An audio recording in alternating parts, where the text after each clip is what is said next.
guys, it's Isaac. I'm here with Chris, and we're doing another little casual interview type discussion, random whatever may come kind of thing. Basically, what I'm going to be doing is I found this new guitar. It is an Ibanez, a TCY10. It was like black gloss originally, and like I found very quickly that if I wasn't leaving fingerprints on it, I was leaving like streak marks from wiping it, and it was driving my OCD bananas, and I just wanted to deck it out with stickers. So I've already got a super solid first layer going on here, maybe even a couple of like secondary layers, things happening. But anyways, during this video, I'm just going to be chatting it up with Chris and putting these stickers on as we kind of go about the business. And we're just, whatever happens, happens. But yeah, I've got like my first layer of stickers, my second layer of stickers, and my third layer of stickers that are going to be most noticeable. I've kind of arranged a bunch that I just bought a little earlier. And Cool. Anyways, so yeah, I'm just going to start with the first layer and we can chat about whatever. Okay, should we move the camera closer? I can kind of walk it up. So yeah, this is kind of what I got going on right now, just kind of a lot of craziness. And this is sticker number 1. Okay, do any of these stickers have a significance to you? So the ones in the last pile do.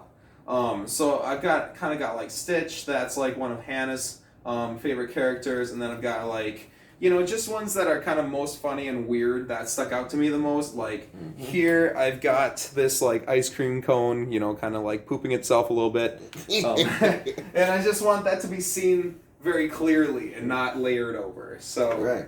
Yeah, I don't know. I mean, there's just going to be a lot of layering. I just want to make the main premise of this whole idea is just to not see any of the black gloss where I can leave my fingerprints. And sorry, I'm just kind of looking for a place. Do you mind if I just kind of like clean this up in a sec? Yes. Okay. So yeah. So what's your next sticker? So the next one here is this toy machine. I believe that is a skate company. I've always been a big fan of like vans and airwalk. I did more longboarding than skateboarding, and when I was really young, I was kind of like a scooter kid. Definitely like a Razor scooter? Yeah, oh, yep, yeah. Totally. And yeah, I was actually pretty good. There was a lot of flat ground around where I was at, so like it was basically my favorite thing to do was anything that was like on the back tire, like wheelies and tricks like in the midst of wheelies and things like that.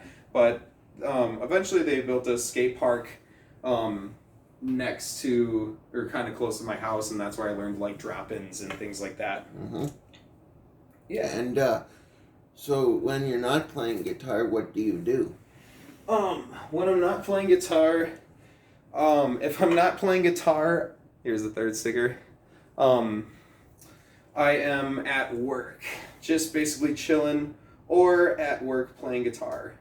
But no, I guess I do more than that in my life, or in my downtime. But it's always pretty random. If I'm not working or doing something musically, I'm probably hanging out with Hannah or, going to some kind of social outing. Yeah. So what do you do for work?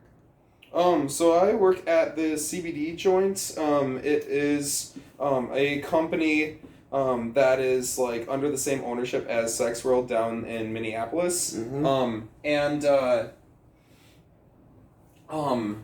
So we mostly comprise of like CBD and Delta THC products, and I really like the atmosphere there because it's not quite, a traditional adult shop to, right. Where it doesn't have like the classic bead doors or like the 60-year-old stained carpet or any of that kind of stuff.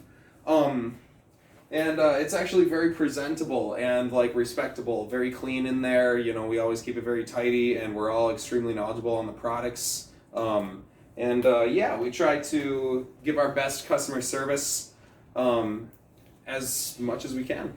Do you ever get stressed out? Absolutely. So for any new viewers, yeah, like, I have borderline personality disorder. So I definitely, can cry over spilled milk, so to speak, very easily. But I honestly love working at the CBD joint because the demographic of people that we, kind of bring in are all very, like, chill, down to earth, calm, and yeah, it keeps the whole job and work atmosphere very relaxed. So it's very seldom that I am stressed at work, and if I am, it's because of outside forces or situations and things like that. Mm-hmm. So, yep. All right. Now, you play guitar a lot. yes. So how does playing the guitar help you with your stress relief at work? Oh, it is my go-to. It is absolutely cathartic, and one of the things. Okay, so this might get kind of crazy here for a second, but like, if I'm really mad, or like really stressed and intense and like high energy, there's a couple of riffs that I like to go to. One of them is just like Man in the Box from Alice in Chains, because it's the chuggy riffs. It's the ones where you can just really grind your pick into the strings and send it, where it's like either that or the breakdown in the song Domination from Pantera. That's where it's just like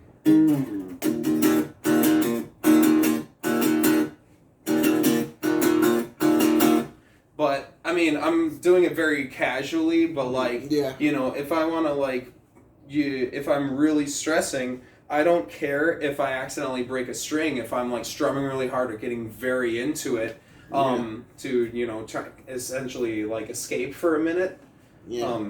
But yeah, if a string breaks, it's like $6 for a pack of strings or whatever. So. And for those of you that are new, Isaac has kind of had an epiphany over the we're not going to rehash the past, because if you'd like to go and hear about what Isaac has talked about before, you can watch some of the other videos. Yeah. But yeah. How do you're going through DVT therapy? Yes. And so how does your guitars and your art that you do, how does that music help you with your DVT therapy? So, it's kind of interesting. Like, I know a lot of people, kind of have and, like, collect keepsakes, like, in terms of, like, remembering somebody, or, if they have, like, an urn or something like that. I don't know. But, like, for me, my guitars tell so many stories. I have, guitars from when I first started my whole musical journey in Vulcan, and I've got guitars that I want there. And then the first time I was in Rock Gods, I have like outfits and guitars from that era. Mm-hmm. And then Auto Incorrect, I have guitars from that. And then I have this one now as my first guitar. Well, actually, the electric Fender is also a Rock Gods guitar. Okay. I just don't think it's going to get used much, unfortunately. Okay. But it is great for recording. Yes, it is. But anyways, Very good. yeah, no, that's what all my guitars are to me, is they tell the story of where I've been. I mean, I have a blue Telecaster named Phoenix that I bought for myself to kind of give myself a kick in the butt to, kind of mature and like level up in my adult life, so to speak. Mm-hmm. Yeah. So, what are some of the challenges that you have faced in your life with your various issues that you've dealt with? Sure.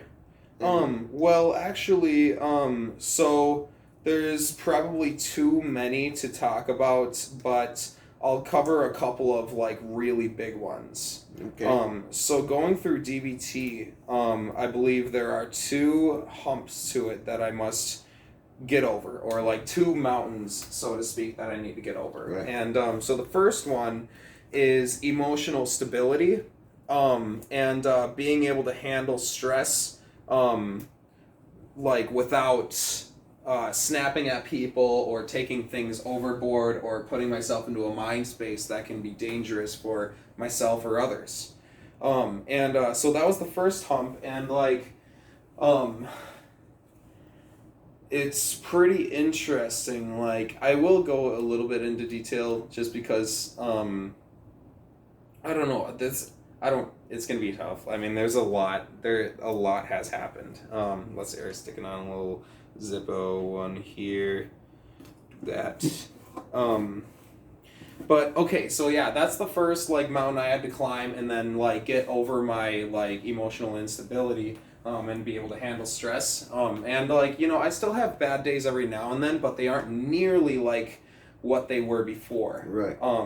But you know, I have far more good days now, and I'm learning some pretty crazy things. The second mountain though in DBT is like getting more self-motivation, and like, you know, having a want and will to do things. And it's like, it's there, but also at the same time, it's very hard to get myself to get up and do things. You know, I'll be like 1,000 times, I'll be like, oh man, my room is gross. You know, I gotta clean this up. And then I just like, it takes me forever to get to do it. Like, but once I do it, I'll get really far. But anyways, I think I just went kind of on a tangent there, sorry. It's okay. But yeah, so yeah, those are the two big mountains that I have to climb through my journey through DBT, is like having a strong control over my emotions, and then having like lots of motivation to like be professional, you know, kind of like be well kept and things like that, and just kind of, I don't know, more seriously, I guess. But one thing that happened last night is I made a big realization about the fact that I feel like I've been living in denial for a lot of things. And what I mean by that is like, so it's almost like denial to accept reality, and denial of love, both outwards and inwards. And it was like I was really afraid to be able to trust a lot of this stuff. But no, slowly but surely I make more and more of these realizations. And you know, that's all I can do for recovery, is just get better and better and better and be the best person that I can be. Okay, very good. So, I'm going to ask you some more questions about your DBT therapy. Sure. Because I think I know you kind of on a personal level, you know? Yeah. And I want people that are going through or think that they might be going through some issues and they might need help. I want them to feel okay to reach out. Oh. So, what is the most important thing when you think you might have an issue with personality thing or personality? Yeah. If you have any kind of like mental illness, or like mental disorder. Okay, so here's the thing, is above all, it's the hardest thing you can do, but it's to have patience when you're seeking out the help that you need. Because if there's one real thing that I can say, it's that the road to recovery and mental health is essentially grind it till you find it. And what I mean by that is I've gone through probably 5 or 6 different medications and probably 5 or 6 different counselors and therapists before I found DBT, which is like what is working for me and just completely changing my life. But it was not easy finding it. There was a lot of different medications that I was on that made my symptoms worse, and I had to get off of those before things got crazy. But along the way, that was, it started out as I thought that I had depression. and I didn't know why I had all this rage. But then finally I ended up getting diagnosed with borderline disorder. And Daniel McAlvin, if you're out there and happen to see this on a, whim of luck, thank you. Like, you got it. After I was diagnosed with that, then I was on a couple of different medications, and I had to kind of grind that out too. But then I eventually found venlafaxine for myself, and that with like a little sprinkle of Abilify, then it keeps me really well in check and helps me be able to stay on top of my DBT practices a lot better. And but yeah, that is like numero uno, is like, it's not easy finding the right help because there's just so much help out there. You got to kind of like navigate and build your own map. Very good advice. And Mr. Stangler, if I may say so myself, I've known you for about 3 or 4 years now. Yeah. Okay. And I've seen you on some of your darkest days. When I'm just very kept to myself and feeling like an alien. Yep. Yeah. And I've told the people before too, I have anxiety that I deal with. But I've not been through the road that you've been through. Similar roads, but not the same thing. But I've noticed a difference. You're more outgoing and you're more engaging. Dude, yeah, and no, it's nuts. It's nuts. I mean, like, my mouth was essentially just sewn shut by my own anxiety, and like, I didn't want to say even the word "the" in fear of offending somebody. And like, I was completely imprisoned, and like, not to say that I'm just some kind of like crazy awesome dude right now. Like, I'm only halfway through DBT, but that just shows how powerful it is when you find the right therapy for yourself. Right. I know that everybody's different. Like, some disorders are much more intense than others, but as the nation is kind of going through this whole general anxiety thing, and depression that it's in right now, I think people need to be more informed and like have more information on like what to do, because I think a lot of, disorders often get originally diagnosed as something like depression. Mm-hmm. Obviously, there are going to be some people that don't recognize they have a problem or are not ready to accept it. True. But... Oh, I can speak on this. Definitely. For those of you that are having trouble or have a fear of reaching out to get help, what do you say to them?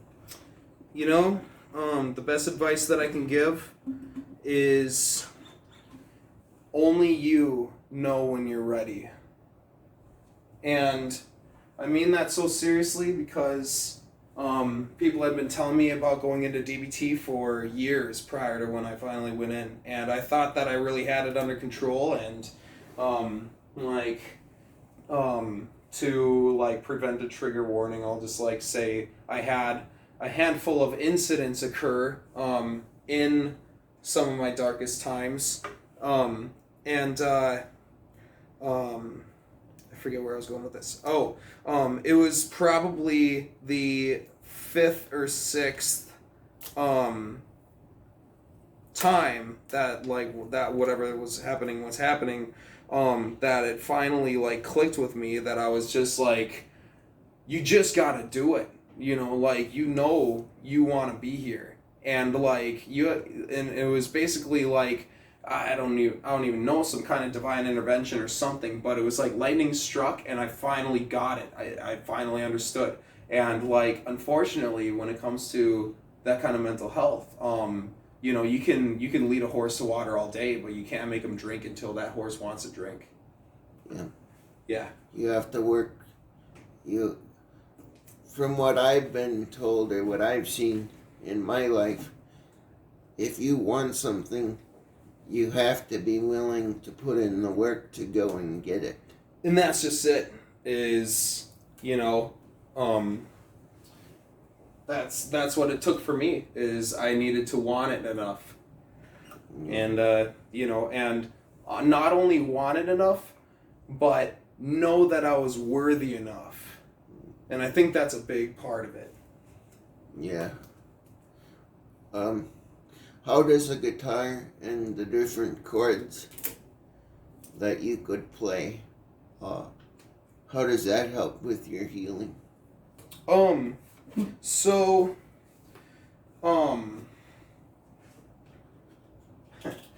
It's pretty interesting, actually. I never thought that I would get into any sort of like heavy type of screamo death metal, but I think in some kind of twisted way I found relativity in it, and all of a sudden, like, all of that noise started to make sense to me, and I am now like very much embracing like myself as a metalhead, and like that's kind of, I don't really know how to describe it, but it has a lot to do with my recovery, and knowing that I'm a metalhead and being a proud metalhead. But I guess, there's, okay, so if I'm feeling like guilty or distraught, there's guilty and distraught chords. Like, you can start with like a, C add 9 and then move that to some kind of D shape and create this kind of like, it sounds a little bit lost. Or like, especially like this A form of that. It kind of sounds whimsical or not complete. And then, if you just want to like, if you're so mad that you just think of yourself as some kind of like,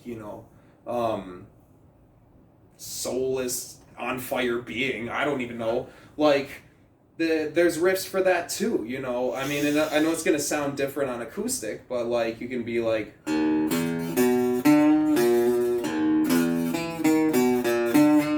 and really make it grimacing, and like, and there's bands out there for that all the time. Like, I'll listen to Iron Maiden if I'm feeling empowered and I just feel like, wind rushing through me on top of a mountain leading an army, Yeah. But then, like, if I am just like in my head and like I want to hear something as noisy as the thoughts in my head just to be able to relate to something, I'll put on a band like Slaughter to Prevail or Lorna Shore, like, where it just sounds like machine gun fire. And there's times where I relate to that. There's sometimes I relate to, like glam metal, or bubblegum pop.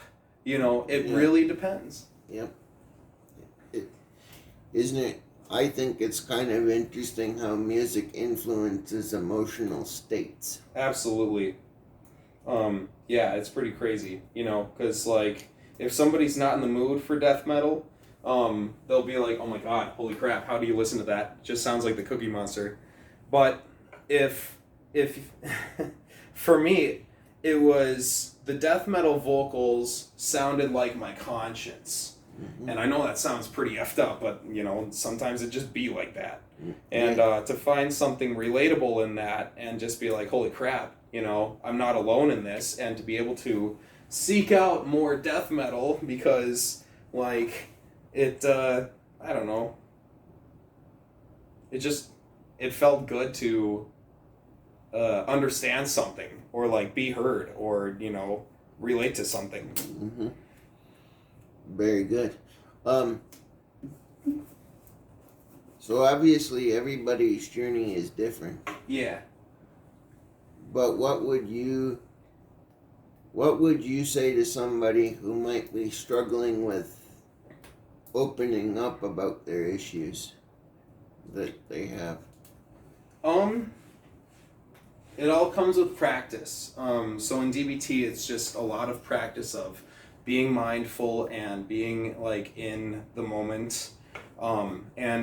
So I guess when it comes to opening up about that kind of stuff, you can do little tips and tricks like first admitting something to yourself, like, you know, if you have a problem with addiction, to say, you know, stealing, you can just be like, you gotta look at yourself in the mirror and just be like, okay, I have a problem, or at least say it, you know, loud enough for you to hear yourself say it. And then that's kind of like square one.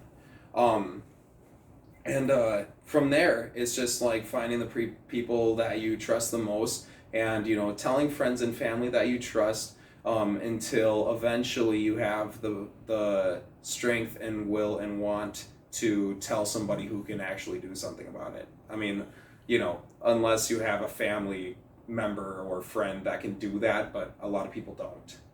A lot of people don't have a psychologist in the homes. Right. Yeah. So, where did you find your help with the DVT? Would they mind if we talked about where you got connected? Yeah. I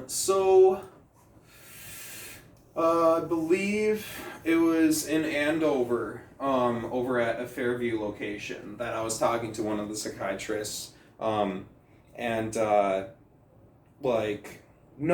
was it?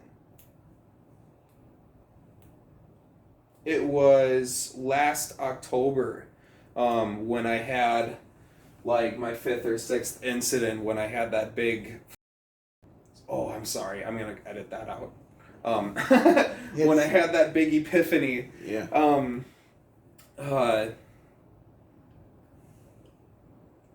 And I basically just got a bunch of information about like choices psychotherapy, like at my hospital stay that night.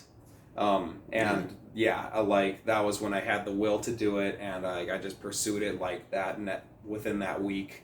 I got started with the whole thing. So, you and I have had very personal discussions. I'm just gonna look here. What are we at? 27 minutes in. Okay. I just wanted to make a little mental note of where I gotta edit that out. Yeah, okay. That's a good idea. It's about 25 minutes. Yeah.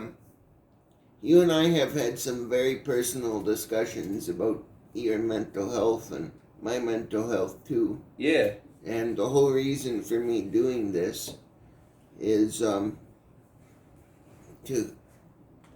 to not only help the general population accept more about people with disabilities. Yeah.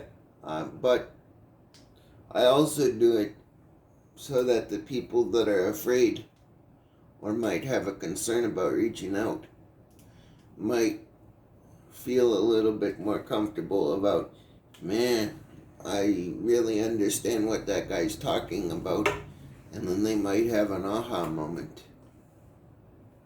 Sure. You know? Yeah. So, without going into too much detail, you go into whatever detail you're comfortable with. Sure. What happened to finally make you want to seek help? Oh, so, trigger warning, suicide. It was a suicide attempt. Yep, and it was my 5th or 6th one. And, I don't know why that one counted, or did what it did, or was the wake-up call that it needed to be. But finally, you know, I was in the hospital bed that night, and I was like, man, I just really don't want to be here. And not in that kind of sense, but it was actually like I didn't want to be at that hospital. And I didn't want to be in this position again. I'm like tired of it. It's embarrassing. Like, I hate it. And it was finally like, I'm actually going to have to do something about this. Like, you know, because, you know, I don't want to get too dark, but it's just like, I knew deep down that I actually didn't want to go through with it. You know what I mean? And like, that's why I brought myself to the hospital and like wanted to do something about it and didn't let myself do what I was going to do.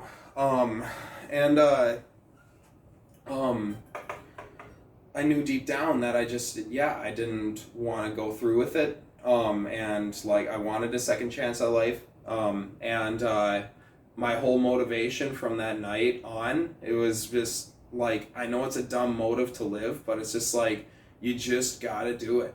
And it's just like, it's not a negative demeanor. It's just like, if you want life, then you're gonna just have to do what it takes to be successful in life. And because of that, I had to really take a look at myself in the mirror and realize what my values were, and what kind of person I wanted to be. Very good answer. Thank you. It's about as truthful, as honest as I can be.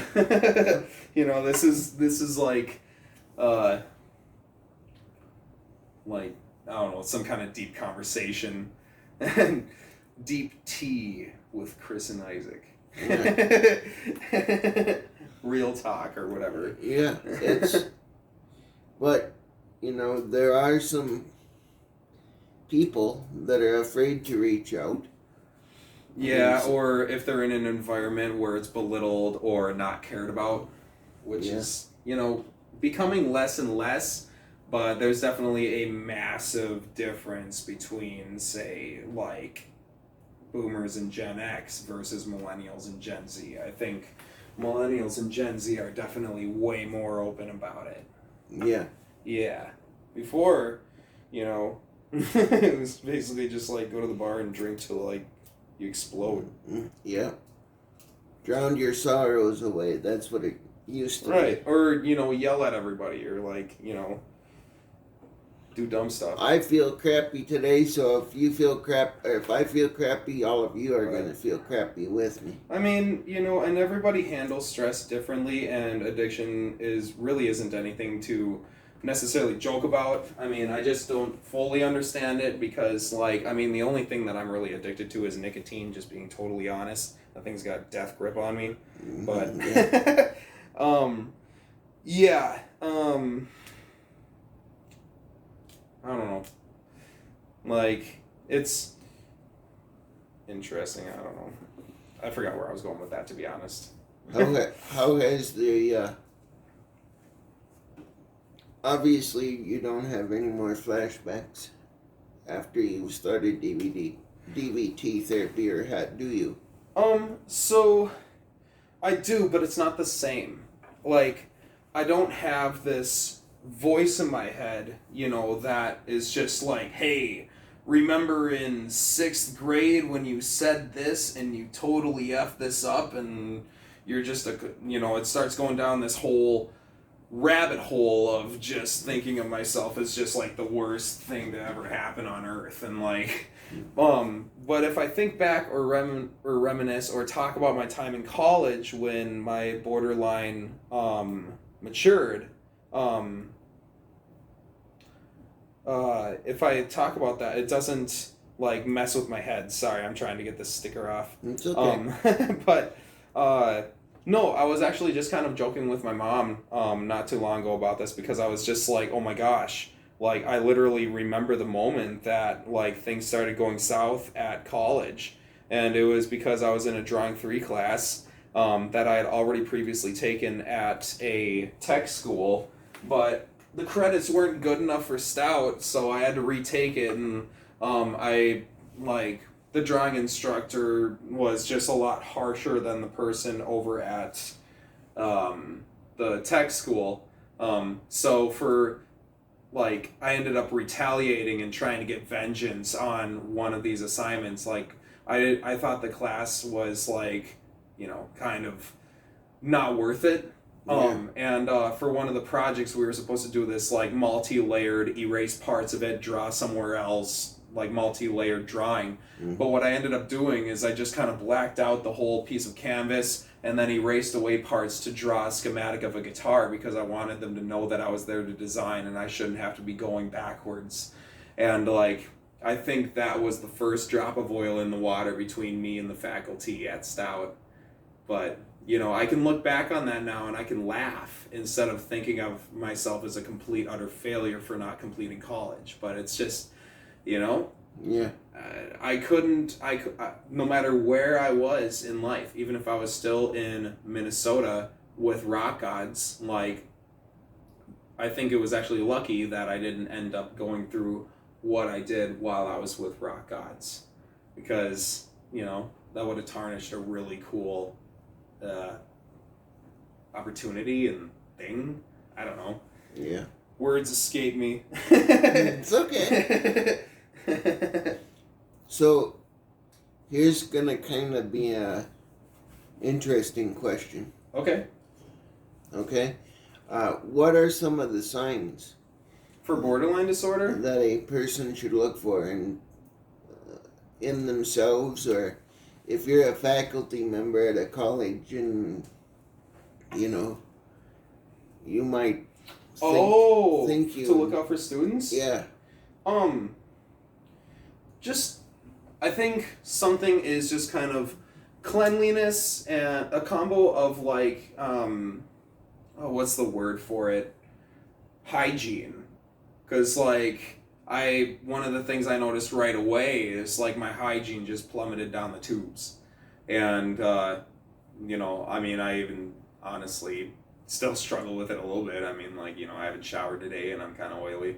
But, but, like, there's that, and then, if somebody is, like, fighting about everything, or, has excuses all the time that, like, their project is late or not done, or things like that, if they aren't able to meet, like, the baseline criteria, then, there's something blocking, and, that can very much point to like being like something problematic with like not intellect but brain stuff, Yes.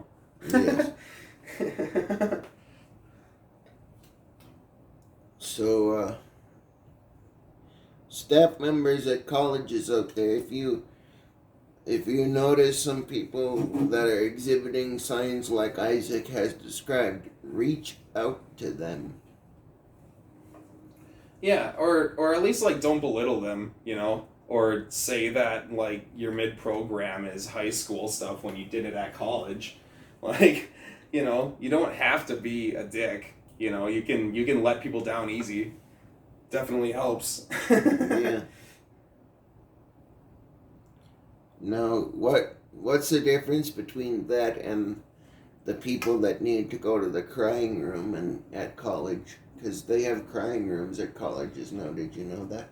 Yeah, I think that should be very socially acceptable, because with how fast paced our world is getting, I have my own opinions on like life pre and post internet creation, and I think that since like the world is getting faster and faster and more demanding,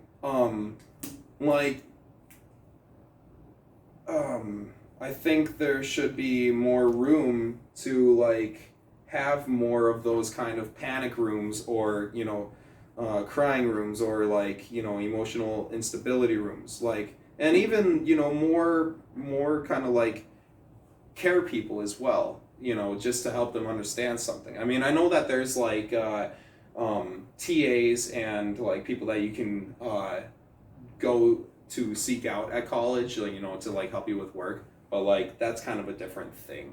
That's kind of more for like the class itself and not for like the mental health and blocking. Right. So what do you want the biggest takeaway to be from doing a video like this? What do you want people to remember?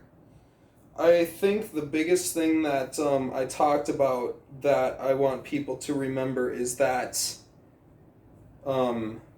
finding out what help you need takes time, and it takes patience, and some people probably get lucky and they get on the right medication or where they need to be like right off the bat, but I know for me, and I know for a lot of other people like me, it, it took a minute, because the brain is a very fickle thing, and everybody's brain is a little bit different, and like there's some generalizations and there's some not. So it's like figuring out the right milligrams and figuring out the right medication. I mean, like, a brand like a medication like Prozac like works very well for some people, but for me, it was probably the worst medication I could have taken, especially at the time.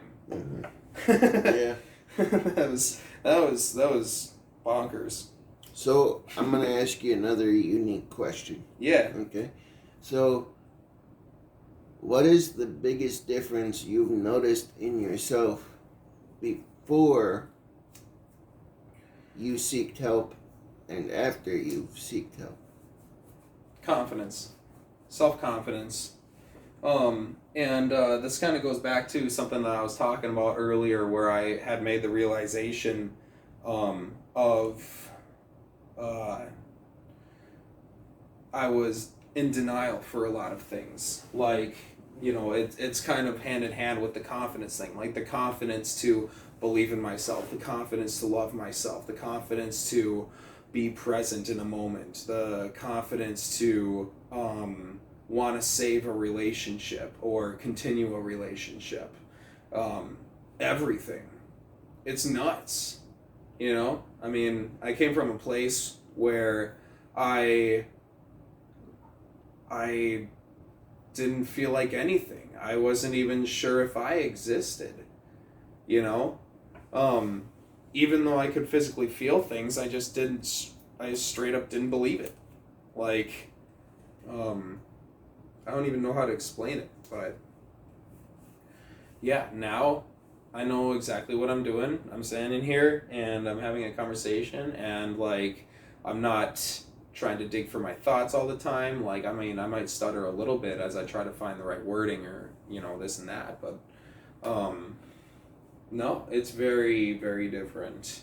And even when I have bad days, like, I make it a thing to try and do something positive or optimistic, even if it's just telling somebody, have a good day. Like, as simple as that, or holding the door for somebody, I'm finally starting to do some of that. And like, I know that was something that I used to do so much more before all of this craziness went down. Well, thank you for this wonderful video, Mr. Stengler. It's always a learning experience, I feel like, for everybody. Absolutely. When you come. At least for me it is. Yeah, and if there's any advice that I can give last minute, it's don't be too hard on yourself. Like, even people 80 to 100 years old still haven't like learned all there is to life. There's just simply too much out there. And we're all out here trying to grind it till we find it with everything. Finances, where we want to live, jobs, school, whatever. Like, all you can do is try to do things to better yourself personally. And that's why there's, groups on Facebook, groups everywhere else, and, I don't know. Yeah. Life's what you make it. So if people that have been watching for a while feel comfortable with you and they would like to find out some more of the more personal information about your journey, maybe they're going along the same journey and they want you to come help them along in it, how can they reach out to you? They can definitely like comment, subscribe and comment on like videos like this or anything that like I have talked about. I don't want to give out too much like personal information. Right. I don't know any like general suicide hotlines offhand. But I know they're just like one quick search away. Yeah, that's what I would say is the best way, is just, if you have any questions in the comments, to just leave them in the comments, and then, like, we can answer them later. In future videos, yeah. Yeah, because I want to try and be pretty realistic, and pretty straightforward with like some of this stuff, because I think a lot of people either sugarcoat it or try to deny some of the truth that's out there. And you know, the world is a crazy place, and like it's almost like if you can imagine something happening, it's probably already happened. Yeah. And like yeah, I mean, life is just crazy, and when it gets too crazy to understand, like, there's help out there. There's always something. Like, just don't give up. Reach out for help if you need it, folks. Even if you have to call 911, there's no shame in that. No. Nope. When I went back to Rock Odds, I thought for sure that I was going to be shamed, because, like, I've definitely made some very angry Facebook posts. I've said some stuff that I regret quite a bit. But also at the same time, I don't regret it, because there's nothing that I could do about it. You know, it wasn't me, per se, at the driver's seat during some of that. But they loved me, and they were the right type of people for me, and they welcomed me back with open arms and completely understood. And that's good. Yeah. Yep. And if people don't accept you for trying to better yourself, they ain't worth it. Just, you know, do what you want from there. But to make a long story short, you have to do what makes you happy and what your comfort level is. Yes, whilst being able to compromise and respect other people as well. Right. You know. Right. Nobody likes a narcissist. Yes, we all know how those people go. So.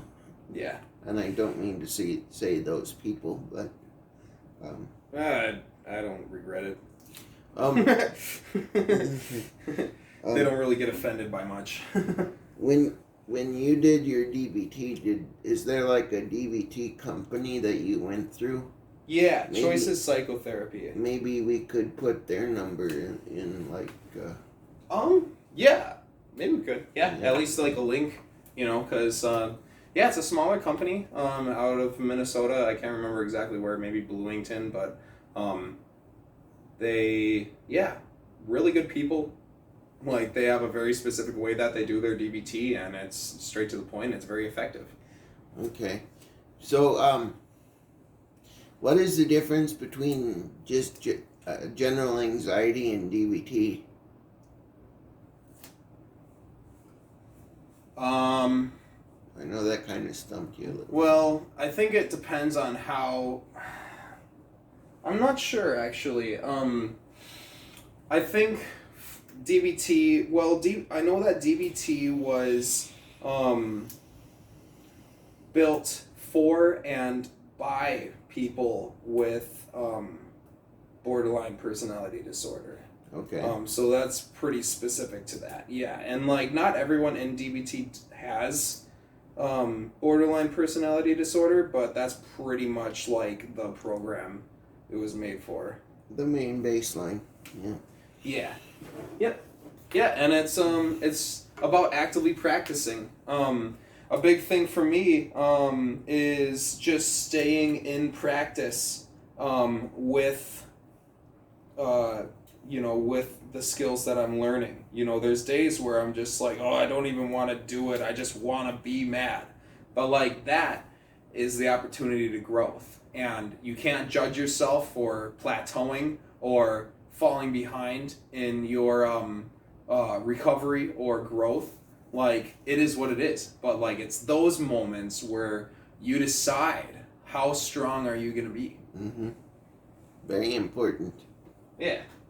And the whole reason why we're doing this video, ladies and gentlemen, is we're not, at least I'm not, and I don't think Isaac is, we're not sitting here saying everybody's got a problem and, you know. Oh, absolutely not. Just suck it up and go. No. We're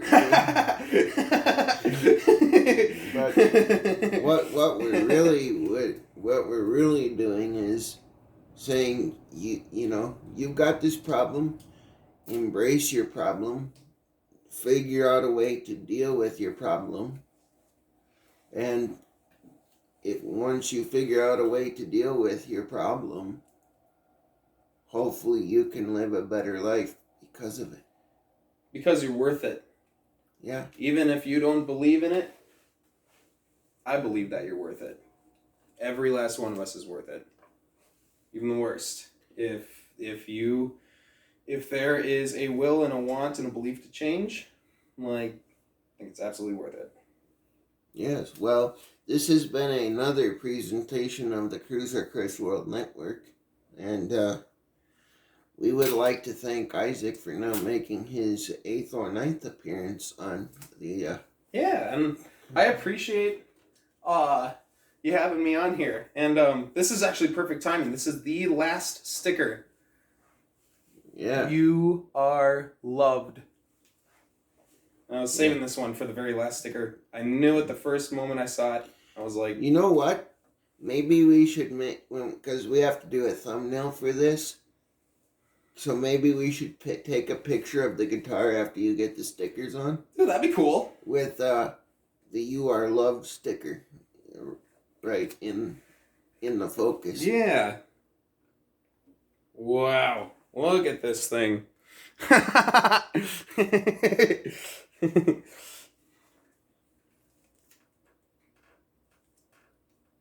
Okay. Man. So with that, while Isaac finds a spot for his You Are Loved sticker, I'm going to say this has been another presentation of the Cruiser Chris World Network. I am Cruiser Chris. We appreciate all the support that all of you have given us.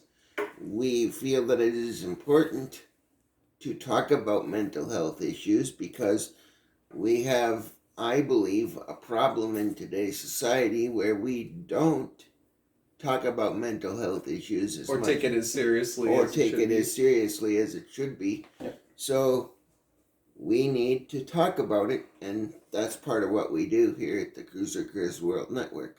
Yeah. Along with the nature walks, and along with the Johnny story, which, by the way, I'm still writing. So we've got a lot of exciting and fun things coming up for you at the Cruiser Chris World Network.